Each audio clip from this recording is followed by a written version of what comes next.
Happy Saturday, everybody. I hope you're well. I have so many topics I want to talk about. There's so many things I really would love to discuss with you. I want to ask you guys questions. I want to see what your opinion is. I want, if you have, genuinely good ideas for certain things, I'd love to know. So yesterday I ended up I didn't end up, I had an appointment for my shoulder I was hoping an MRI.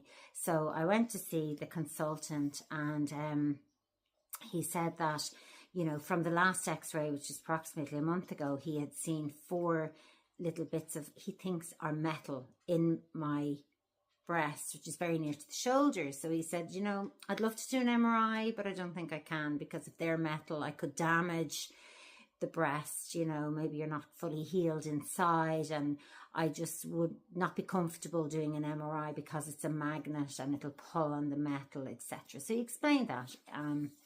But he did send me down for a second. He just said, look, go for another x-ray. Maybe they're gone. Because I said, maybe they're stitches. He said, you wouldn't see stitches and blah, blah, blah.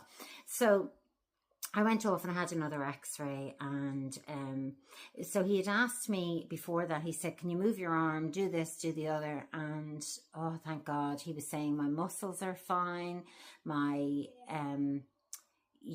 ligaments, tendons, all that stuff are fine. He said, there's nothing pulling, it's not that, the shoulder, the thing that everyone gets, like, that it's pulling on stuff. It's nothing. Now, remember, I had frozen shoulder for over 3 years.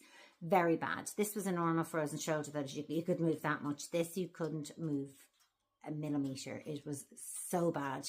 The pain was unbearable. Couldn't sleep. It was just horrible, for a very, very long time. And it progresses so slowly, and then it stays, and then goes back very slowly. So anyway, I said to him, like, did I rip something? Was there something in me that, I tore or whatever? He said, no, nothing, absolutely nothing. He said, but I'd like to do an MRI. He said, because I said to him, I think it's connected to my breast. I said, because every time I get a pain in my breast, I get a pain in my shoulder. When I get a pain in my shoulder, I get a pain in my breast. And I'd never have one pain without the other, ever. So I said, like, it's connected, there's something. And I said, and that kind of freaks me out because my brother died of lymphoma, and, is it something with my lymph nodes? Now, I know when I had my breast, my operation, they, the lumpectomy, they did take out